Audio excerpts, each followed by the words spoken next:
Well, hello and welcome back, everyone, to another Market Conversations. I'm Jerry Hall, and I will tell you, I'm going to start this off with a little bit of introspection.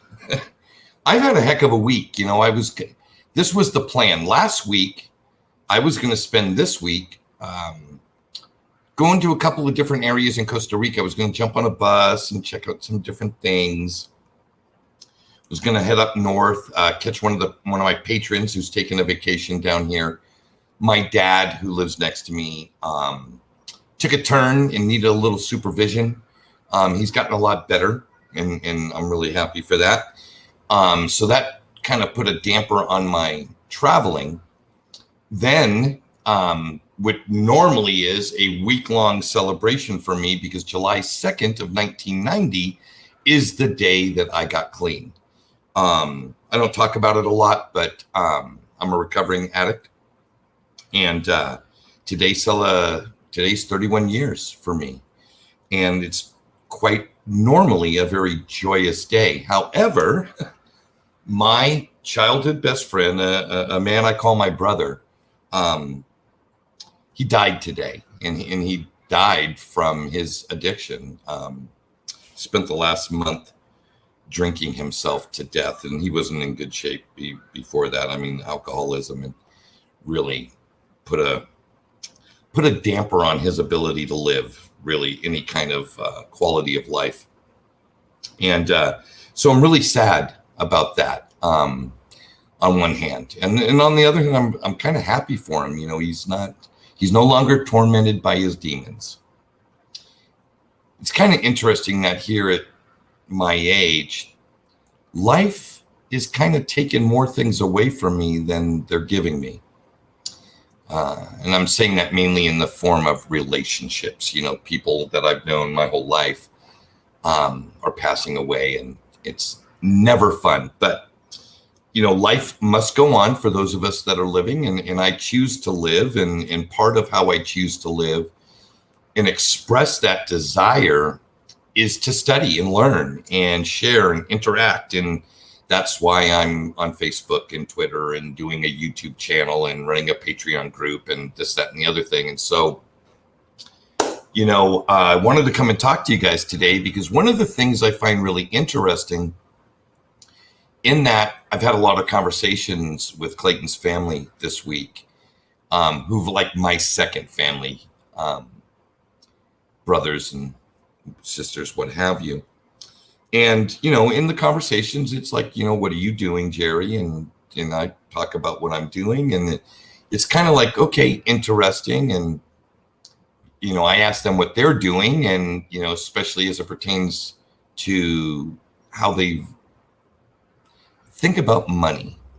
And the answers that I get are really quite interesting. And I'm curious, for those of us that are in the box of crypto, we tend to get exposed to and talk a lot about value, right? And many of us don't come to this space financially literate, but through a process of finding the right people and engaging and interacting with the right information, we start to get an idea what's going on. And I'll never forget this. And I always recommend it to people who, express any kind of curiosity around this. And that is Mike Maloney's Hidden Secrets of Money. What a great series. I remember I caught that. I found it really early in 2018. And one of the distinctions Mike talks about in, I think it's his very first episode, Mike comes in and starts talking about what is money. And for me, I'll be honest, I didn't know a lot of these things. I do now because it's what I do. It's part of how I process what's going on in the world. I need to have some basic facts. And so one of the things I wanted to talk about today is I wanted to talk about what is money, right? And juxtapose that, right? Put it up against or measure it against what we all use as currency every day. What is money? Money is a medium of exchange. It's a unit of account. It's portable. It's durable, it's divisible, and it's fungible, right? Fungible meaning every unit is interchangeable with every other unit, just like in the United States, every nickel is exchangeable with any other nickel, etc., etc. So one of the things that's really interesting is that money has traditionally, in its definition, always had a store of value component. Well, for those of us that are kind of keeping our wits about us in these turbulent economic times, we've learned that currency, these things we call dollars or euros, pesos, what have you, these currencies really aren't a store of value. And it really got me thinking, to what extent do we, shift the mindset? I'm curious in the comments from you folks, how many of you have come across this same kind of dilemma? It's like, so I live my life in a currency, right? Generally, the way that I earn value, it's presented to me in a currency. The things that I want and need are denominated in a currency, i.e. my rent, food, etc., all denominated in a currency. And you would think, and I remember how I was raised to save those currencies. I was raised under a belief system that if I saved my dollars, that I would be able to exchange them for the things I really want. Did I want a motorcycle or a car or a house? New furniture, appliances, electronics, things of that nature. And to a large extent, that is true.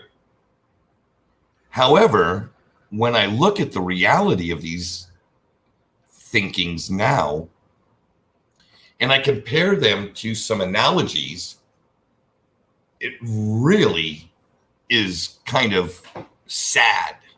It's really sad. And I don't think that I am alone. I think that a majority, whether you grew up in Europe, Asia, Latin America, or the United States, you grew up under a financial philosophy that was handed down to you, probably from your folks and your peer group, etc., as you were forming kind of your worldview. And so I look at this analogy.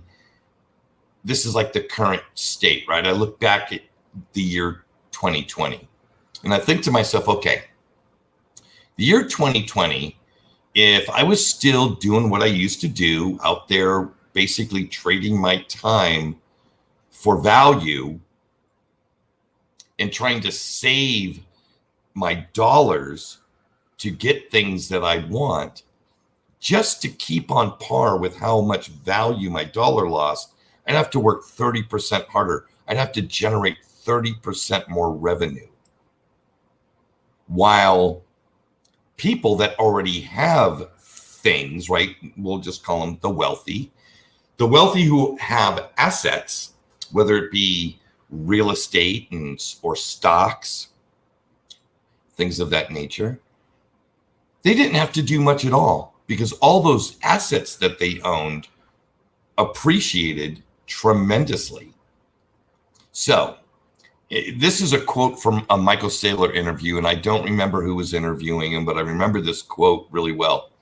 He said, so the fat cats on Wall Street could sit on their floaty in their swimming pool in the Hamptons, do nothing, and their value went up by 30% last year. While the businessman, the dentist, the construction worker, the truck driver, had to work 30% more, generate 30% more revenue or income just to stay on par with how much purchasing power the dollar lost last year. And it is mind numbing. It just blows me away. And it made me really think about how I'm defining money, right? Being in crypto, I've got a very clear understanding that currency is not money. Currency has many of the things that money has, right? Currency is a medium of exchange. It is a unit of account. It is durable, portable, divisible, and it is fungible. But we know that the US dollar and the euro and every other currency on the planet are not stores of value. So what is the answer to this, right? Well, the answer is to own assets. It doesn't have to be digital assets, but it needs to be assets. Assets that track or exceed that rate of monetary debasement. And it got me thinking. It got me thinking that this is not a new thing. This has, in fact, been known by folks for a long time, just not me, and just not 98% of the population on the planet. This owning assets phenomenon has been in place for a long time.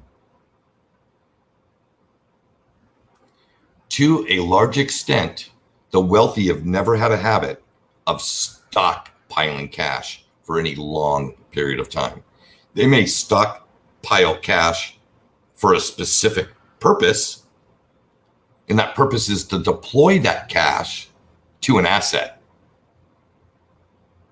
But they don't hold large cash reserves. For the most part, if you took a look at the quote unquote personal balance sheet of the country's or the world's largest, wealthiest people, you would find that their cash represents less than 1% of their net worth. And that's been a thing forever. And I've never really put it together, but I've been thinking about it. And I found a piece. So I'm going to do a little reading. I don't usually ever read articles or anything like that on this channel. It's normally bring a guest in and talk about a topic. But this, I think, is really important. So I'm going to read a few paragraphs from a Stone Ridge shareholders letter that was written in 2020 by Ross Stevens, the CEO of Stone Ridge. Stone Ridge, a very conservative investment outfit serving the wealthiest in the world in a very conservative way. They also happen to be the mother company of a company in crypto that we know very well called NYDIG, New York Digital Investment Group. And they're responsible for processes and procedures that are helping hundreds of US banks get into the crypto space. They hold a tremendous amount of their balance sheet in Bitcoin, very similar to the MicroStrategy Treasury Reserve procedure or edict. And their CEO, Ross Stevens, is brilliant. Now, you won't find him on Twitter because he's not there. You won't find him on Facebook. But every once in a while, he'll do something that garners a YouTube video. He can be found in an interview with Michael Saylor when they did their Bitcoin for Corporations event on the internet back in February of this year. And most recently, he sat down with a journalist buddy of his and did an interview, which I caught, which I found the link to this shareholder letter in. So let me pull that up. Just curious, listen, and then let's talk about it. I really want to get some comments going. As a matter of fact, while I'm reading this, if any of you in the audience tonight has any desire to come in studio and talk about this, let Brady know in the comments. I won't be following the comments while I read this because I can't see the screen. But Brady will make sure that you get a link and you can come in studio and be on air and we can talk about it. So that invitation is going out to any of you that want to accept it. If you're new to the channel, right on, check it out. If you've been here a while and you haven't liked and subscribed, please do hit the notification bell. I think I'm knocking on the door 6,000 subs, and it would be kind of cool that on this celebratory day 31 years clean that I go over $6,000. Wouldn't that be cool? And if it doesn't happen, that's okay too. That I'm not here for that. So let's pull that article up. All right. America in sound money. Our country is blessed with limitless natural resources, giant oceans protecting us on the right and the left, and friendly neighbors to the north and the south. We've got a military that any other country would trade theirs, a political class constrained by an ingenious system of checks and balances, and a built-in self-correcting mechanism of free elections. Almost 250 years later, it's easy to forget how uniquely successful the American experiment has been. Unsound money just isn't us, and hyperinflation is something only other people sometimes have, right? Indeed, outside of our incredible country, the world has experienced an astonishing 56 hyperinflations in the last 100 years. This means in some countries somewhere over there, every other year, an innocent population lost their life savings and certainly their dignity simply because they stored it in the wrong vessel. What will continue to make the U.S. different? What will keep our money secure? Our departure from the gold standard is a recent phenomenon, and the unprecedented money printing by developed nations even more so. Let's explore together whether the soundness of our money or lack thereof is one of those most obvious, most important realities, hardest to see, hidden in plain sight all around us. The most significant monetary achievement in the history of the world. President Nixon thundered those words on December 18th, 1971 in a surprise weekend national address announcing the Smithsonian Agreement. The agreement following another surprise weekend address earlier that year, the Nixon shock of August 15th, which took the U.S. off the gold standard, replacing it with the fiat standard, i.e. U.S. government paper money, or U.S. GPM. Coordinated the simultaneous anchoring of each G10 currency to the United States government printed money via fixed exchange rates. Prior to the Nixon shock and the Smithsonian Agreement, and as motivation for them, Nobel Prize winners and politicians were convinced that gold gave no value to US dollars. Rather, US dollars gave value to gold. Thus, the US could safely go off the gold standard, and correspondingly, the G10 could safely peg their currencies to the US government printed money. Every expert knows that the popular conception that money has more value if it is exchangeable into gold exactly reverses the true relation. Were it not that gold has some monetary uses, its value would be much less than it is today, $35 an ounce. That is a quote from Paul Samuelson, Nobel Prize winner. You can't make this shit up. When the US government stops wasting our resources by trying to maintain the price of gold, its price will sink to $6 an ounce rather than the current $35 an ounce. Congressman Henry Rios. Well, he's not a candidate for a Nobel Prize, nor is anybody going to call him a genius. In a little over a year, the most significant monetary achievement smashed apart on the rocks of economic reality. Instead of gold crashing to $6 an ounce by early 1973, it was the United States government printed money that crashed to $125 an ounce, a level unthinkable to Samuelson's every expert and to the U.S. congressman. As United States government printed money crashed. The G10 began to see the P in the USGPM and for what it was, and one by one quietly abandoned the agreement. Far from a temporal fluke, in the ensuing 50 years, the United States government printed money has depreciated versus gold at 8% a year. Wow. So this is the meat and potatoes. I'm going to just read this last part. This is what the hook was for me. Money is and has always been technology. Specifically, money is technology for making our wealth today available for consumption tomorrow. Modern Americans with a what's water mindset about money, virtually all of us, assume there is a sharp line of distinction between what is money and what is not. That's false. Instead, throughout history, various monies, no plural, have always existed simultaneously, along with a conundrum of soundness subject to competitive monetary network effects.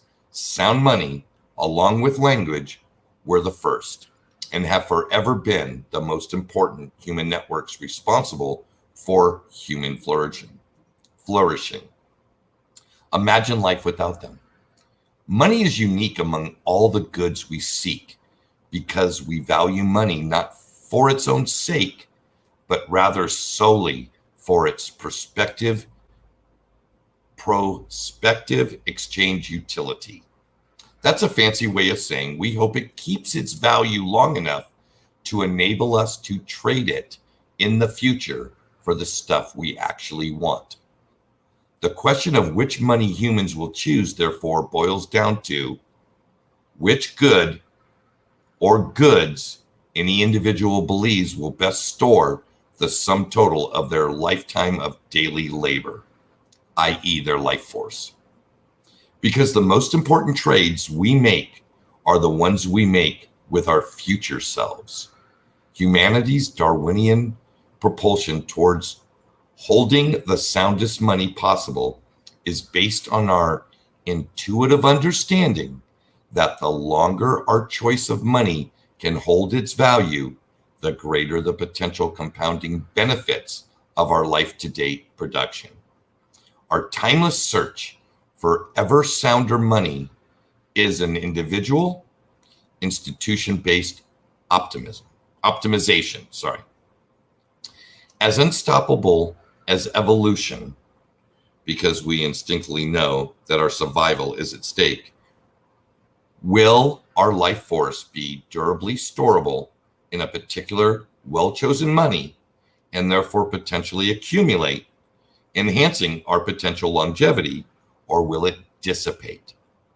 No matter how hard we work, because we choose the wrong storage vessel, threatening our very lives and with those of our property.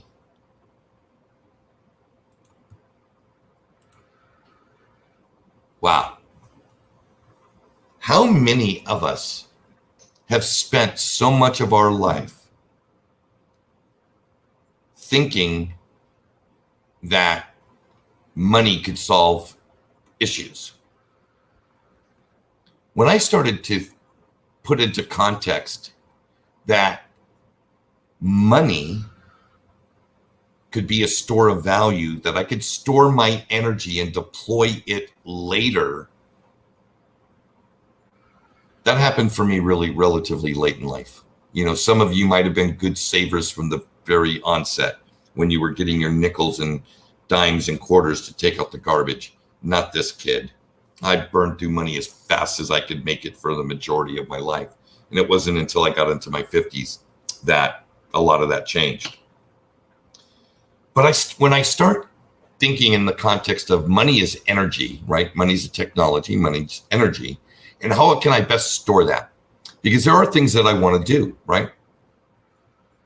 It's one thing to have stuff already. If you already have a big stock portfolio, if you already have a home, if you already have all those things, then in this particular monetary environment, you're fine. You're cruising.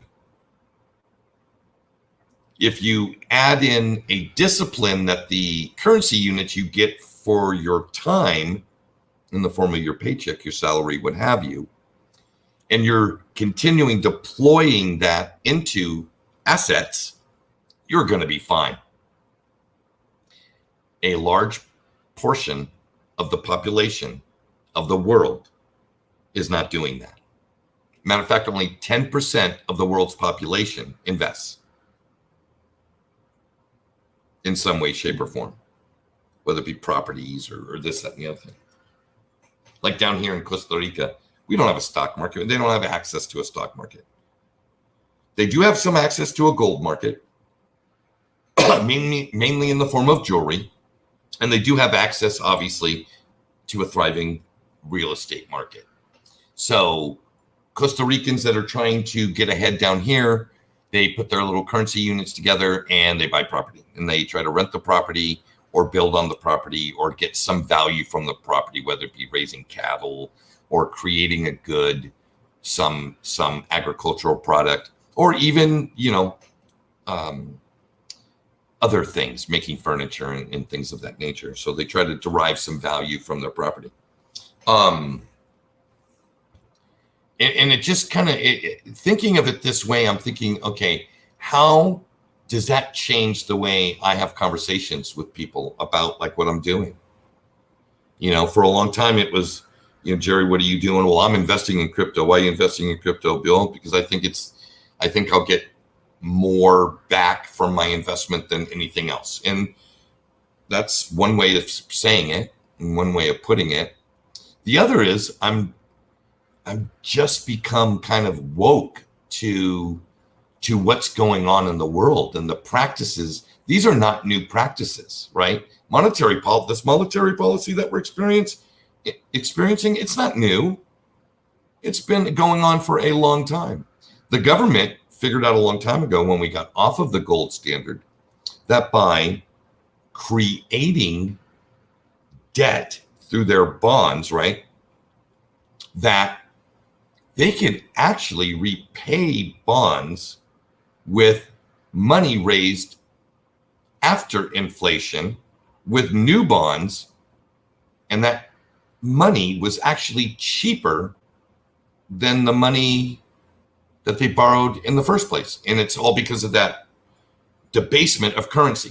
So if I borrowed $1 from you today, and that dollar could buy, let's say, a dozen eggs, and I tell you, I will pay you back in a year, or I will pay you back in 3 years, and I will pay you back 6%. But the expansion of the money supply goes up 8% each year, then that's 2% each year of less value I have to return to you. Think about that for a second. I know I said I pay you $1 plus 6%. So after 3 years, that's $1.24 I'm going to repay you. But if I'm the government and I can just issue a new bond and take the money from the new bond, which is inflated already dollars, and pay you that, I've just saved myself some money. That game has been going on since the 70s. It's really kind of depressing in a way. However,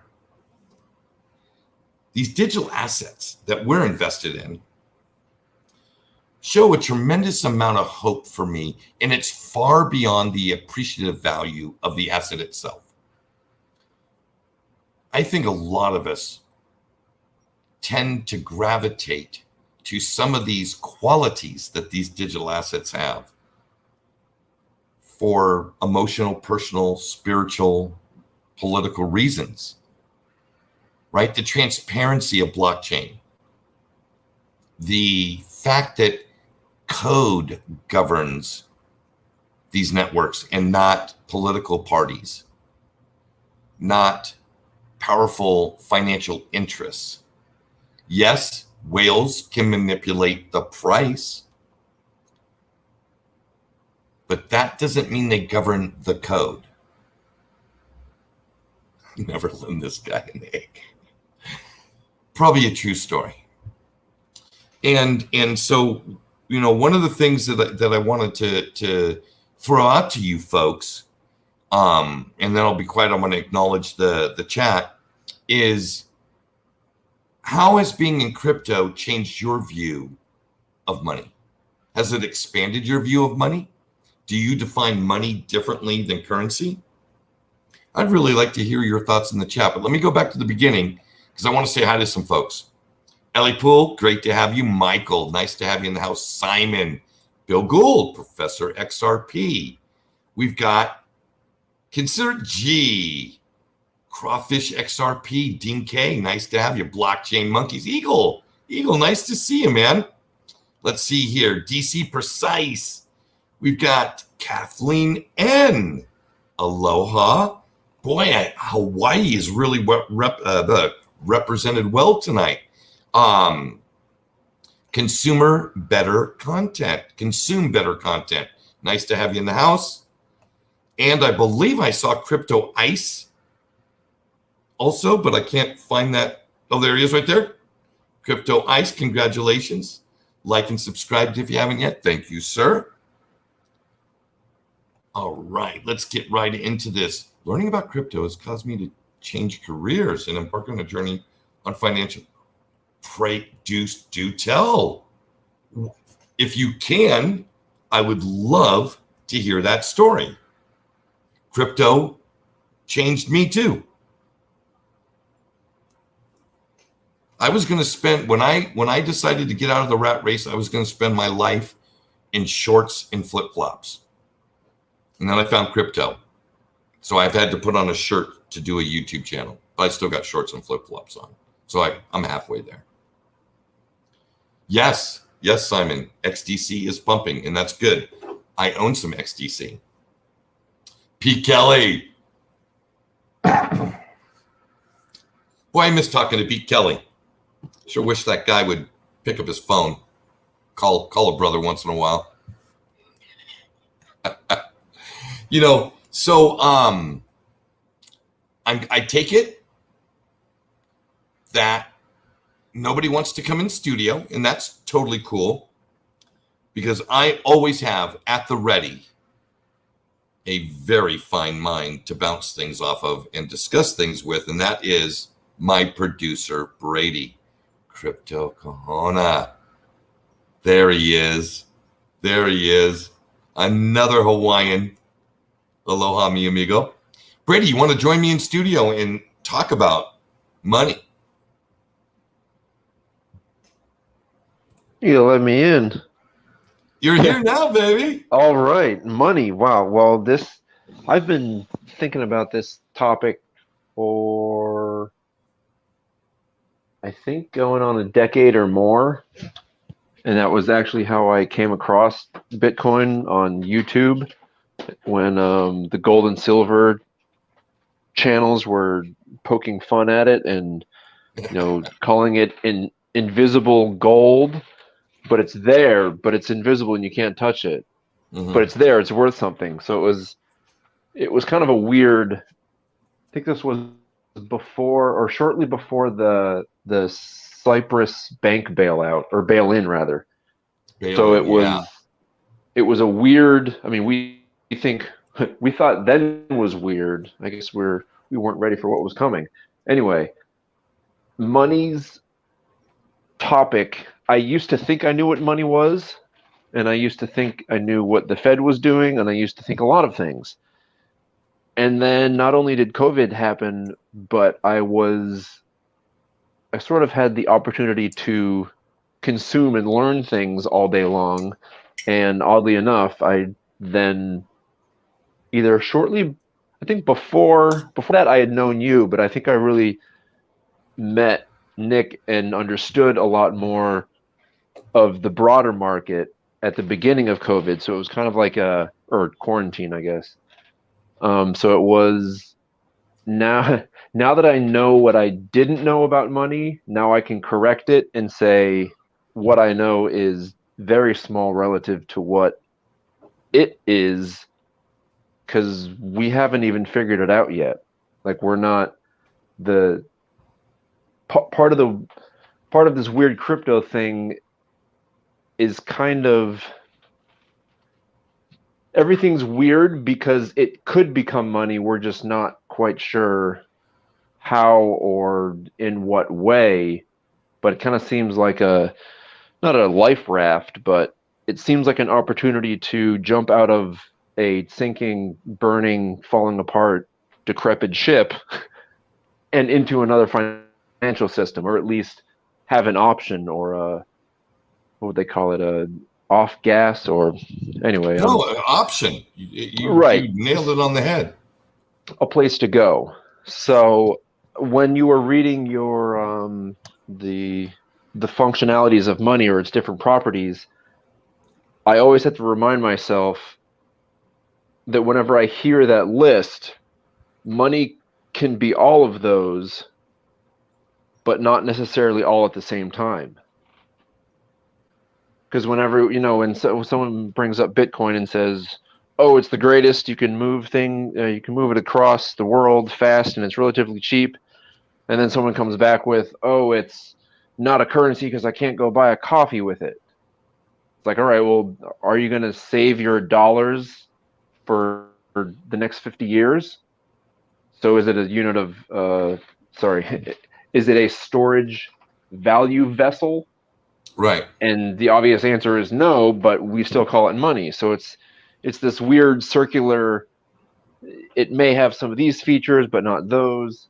I tried to narrow it down, and I think it's adoption and transferable credits, or at least if something or a unit can be transferred, and if it gains enough adoption, I guess it's then either a unit of account or medium of exchange. But I think in the digital world, medium of exchange is kind of irrelevant, at least in the context of what money used to be. So it's kind of like, not necessarily a finger to gold, but it's like, sorry, you can't get on the internet. We don't know what to tell you. Third party, sure, you can trust that someone's holding your gold, but then you're right back to square one. So sorry, but now that we can program the money and figure out what we want it to do and tell it when to do it, it's kind of like, well, crap, then what is money? If we can just tell it to be whatever we want. And that's kind of my big hang up with the Bitcoin maxis, is that the same exact belief that brings you to understand Bitcoin's value can be extended to anything you can imagine. Because as not George Soros, the other George, Gammon, as he reminds me, us, whomever, it's a thought abstraction. And a little, I don't know if it's above or below that, it's an abstraction that, or the thought abstraction is shared throughout society. So it's a social agreement that is shared. Exactly. That is an abstract. So it's like it's gotten so far away from gold, we don't even know where it went. Well, it's gotten away from soundness, right? It's gone. Correct. It's gone away from that seventh element of money, right? So currency is a unit of account, right? It is. Right. Currency is a unit of account. It is portable. It is fungible. It is divisible, right? It is those things. Store value, no, it isn't, and that's the distinction. So much. And we've gone off that rail. The minute they took, I think there's a date for that one. Yeah, it was and a year.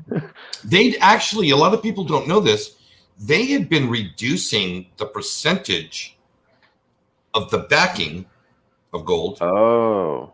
For years leading up to Nixon's, temporarily suspending the convertibility of gold into dollars. Yeah. I mean, it was years that they were, at one point it was 100%, right? It was 100%. Each dollar had a dollar worth of gold. And then as different countries and different entities wanted gold that we were holding for them because of World War II, they wanted it back. We started reducing that percentage until Nixon just said, finally, we're going to be out of gold if they continue to do this. No more convertibility. Anyway. Those dang bearer assets. So this whole, like, I was going to say, I had a train of thought, and it was based off of something you were talking about, and I'm reaching for it, and it just went.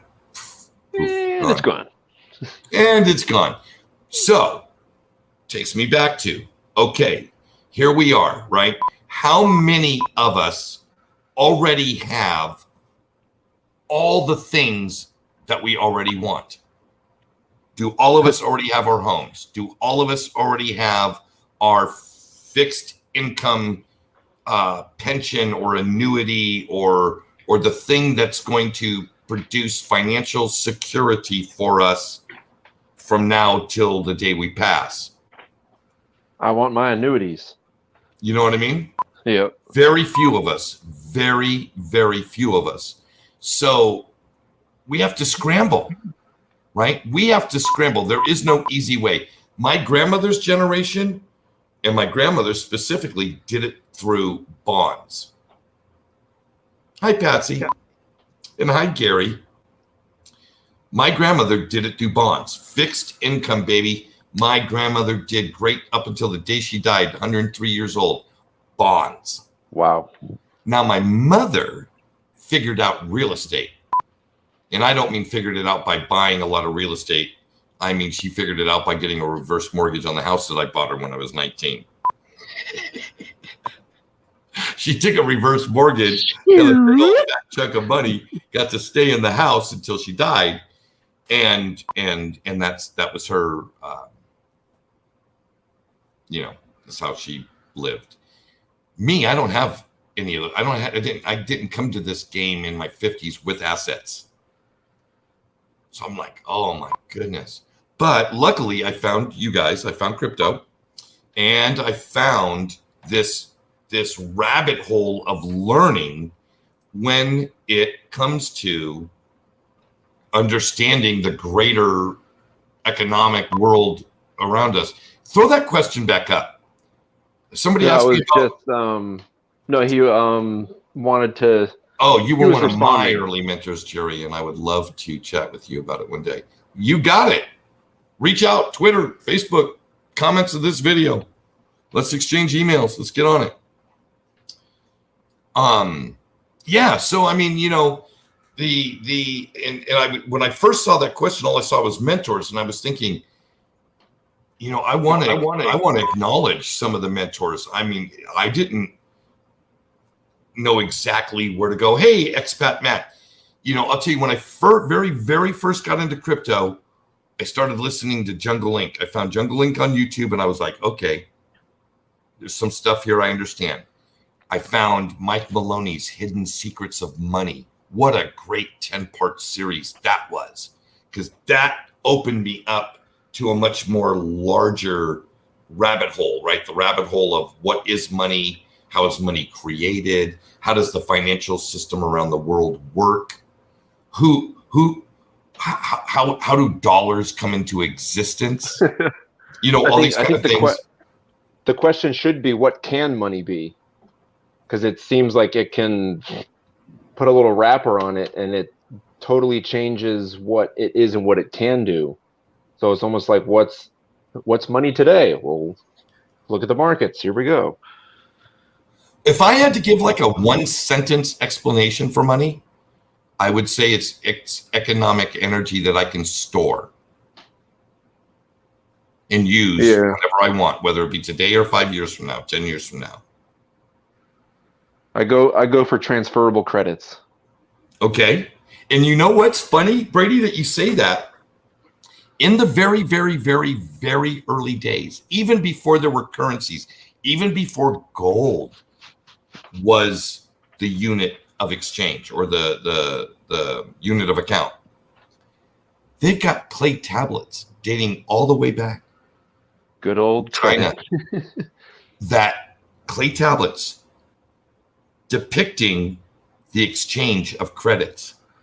I'm the yak herder, and I go to you, the chicken farmer, and I give credits on future yak milk or yak milk, like a contract, and you give me credit for X amount of eggs. And I could take those X amount of egg credits and go to the baker, and if he was into it, trade him, because he needs eggs to make bread, right? And get some bread. And before there was an actual Chinese currency, standardized unit of account, there were clay tablets, credits being exchanged. Credits were exchanged before currency. Historical fact. I then take that to the island of Yap. And I always wondered, what were their mining fees? How much did their blockchain cost them in electricity charges? So it's really, if you can agree on something and share a public ledger, not only have you already accomplished technology as language, but also money, because as an exchange of value. So it's really a mind blow. Holy crap. Like Michael Saylor kind of digs into it far enough where it's like, it's obviously it's pivotal, but I don't know, it's quite a time to be alive, because that and space travel, it's getting fun fast.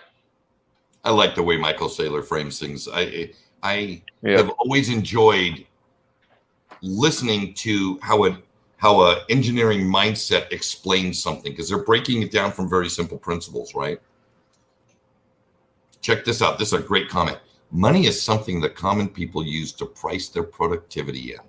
The productivity is more valuable than the credits we price productivity in.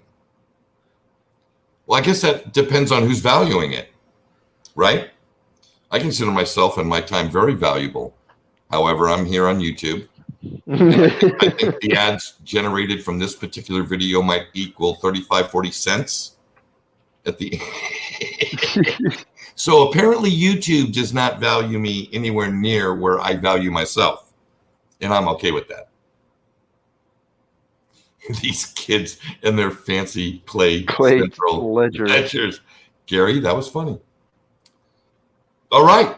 So we didn't get anybody to come in and sit with us tonight, Brady, which is okay. I'm not going to take offense by that. I know we may be offensive in some ways. But I really want to encourage everybody to kind of really start digging into a context for themselves of how they think about money.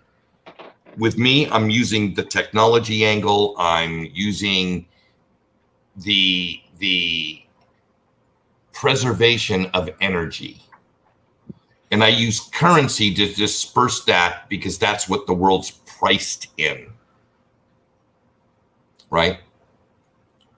Here in Costa Rica, everything is priced in the colonies. You go to the United States, everything's priced in the US dollar.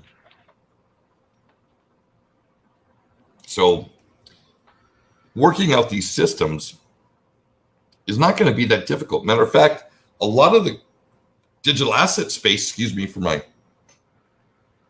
whatever's going on inside of me, is already bringing forth mechanisms to make that exchange extremely easy, right?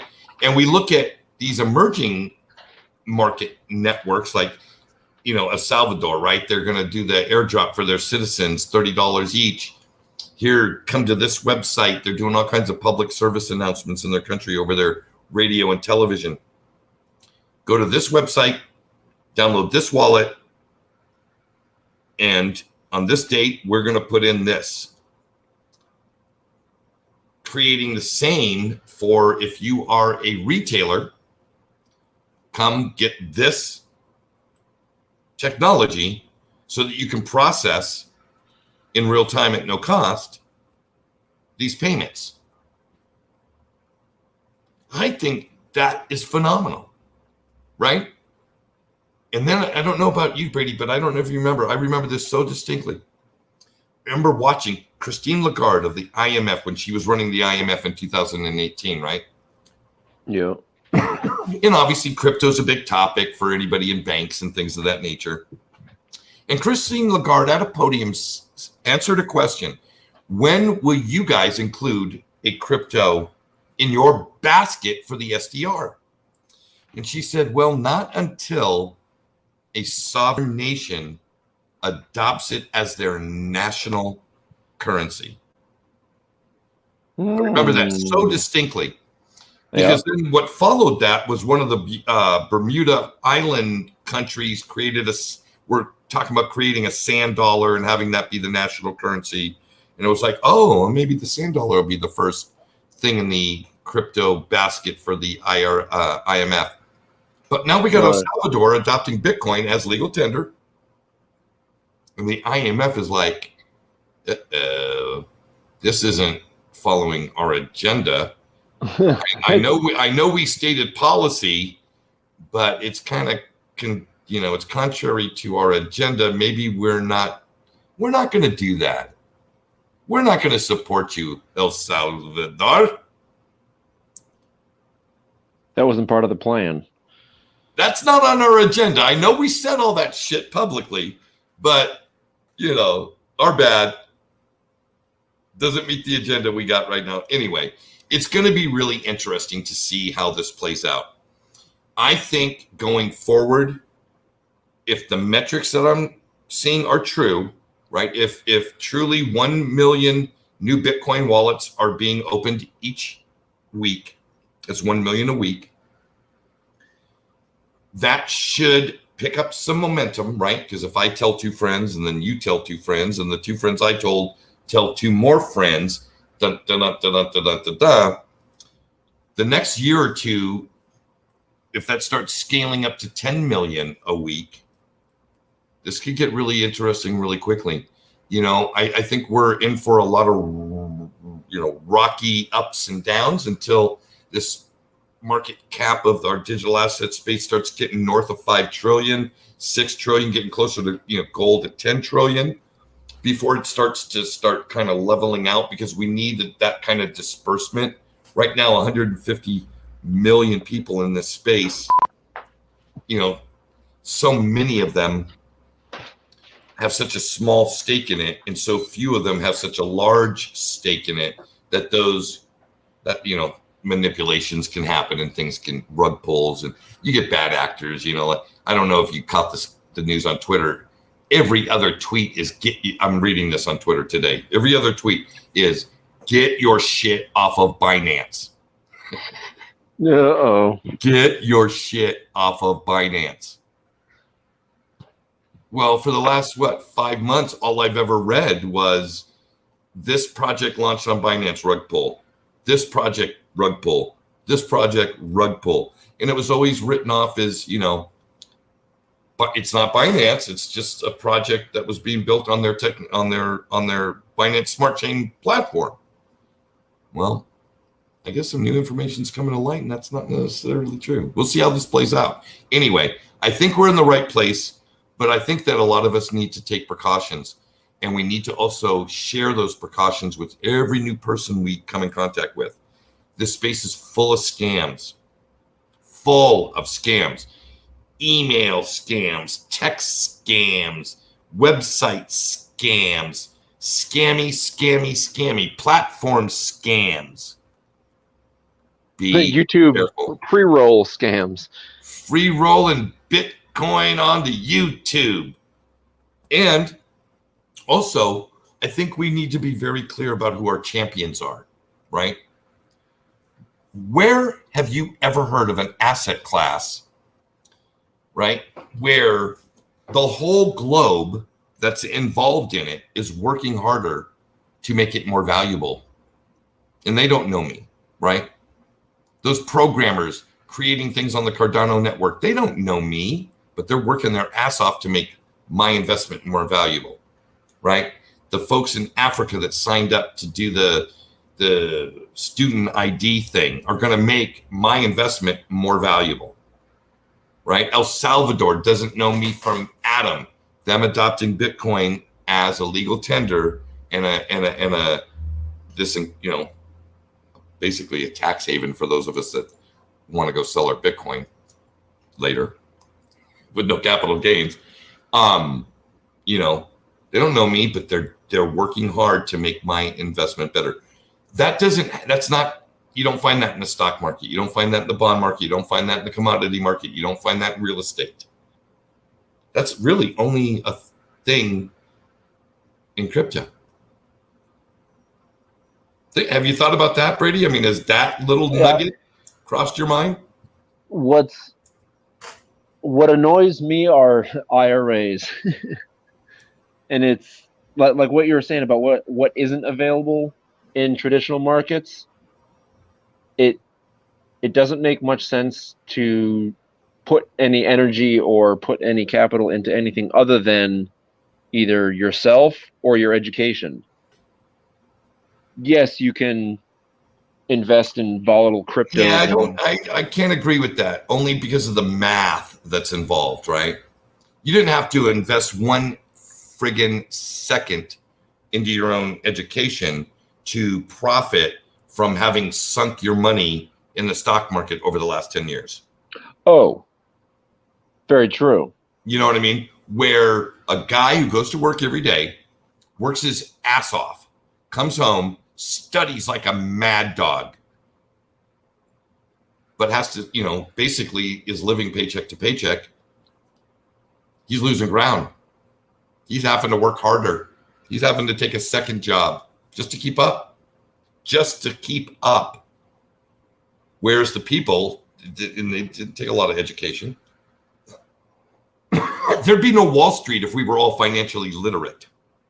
Wall Street's as big as it is because we're not financially literate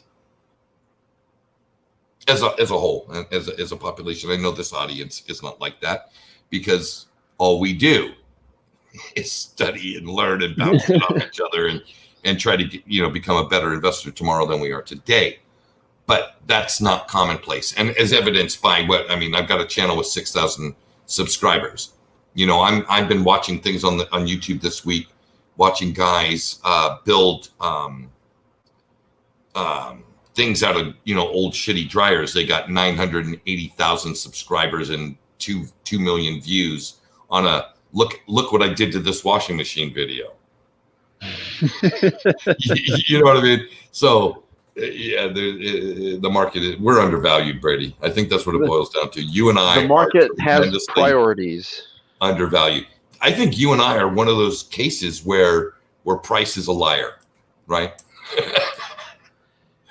Price does not represent the value here. It's extremely cheap, or as Gaiman says, it's undervalued, We're undervalued. Yeah. So it's I'd like to think we're undervalued. That and it's shopping time, so it's ironic that the two overlap. Well, I guess they always did, but so hey, I'm looking at the clock. Let's do final thoughts. Let these folks go about their incredible 4th of July weekend. Matter of fact, what do you got planned for the 4th? Let's hear that. I'm going down to Pennsylvania and then coming back, I think, on Sunday, and then perhaps going to Brighton Beach on Monday. Who knows? We shall see. Ooh. Well, 4th of July is not a big holiday here in Costa Rica. So I have decided, in my infinite wisdom, that I'm going to take the old man out to sushi. He loves it. He's got a favorite little sushi joint. We'll have a little splurge, right? Generally, sushi's kind of expensive, and it's not something I incorporated into my normal routine. But it's 4th of July, and Pops is a veteran, and it would just make him happy. And he hasn't, he spent like for the most part this week not feeling real good. Like, I had to take him to the doctor and blah, blah, blah. So anyway, that's what I'm going to do. I hope all of you are going to be safe. You're going to be happy, and that you're going to do something very tangible, whether it's dedicate some time, allocate some resources to preserving some of your economic energy, whether it's learning how or actually doing it. Because if you don't already have everything you want, the things you want are just getting more and more expensive. So let's counteract that. Let's get stupid rich right here on Market Conversations. So until next week, everybody, Pura Vida, be well, and thanks for tuning in. Ciao. Have a good night.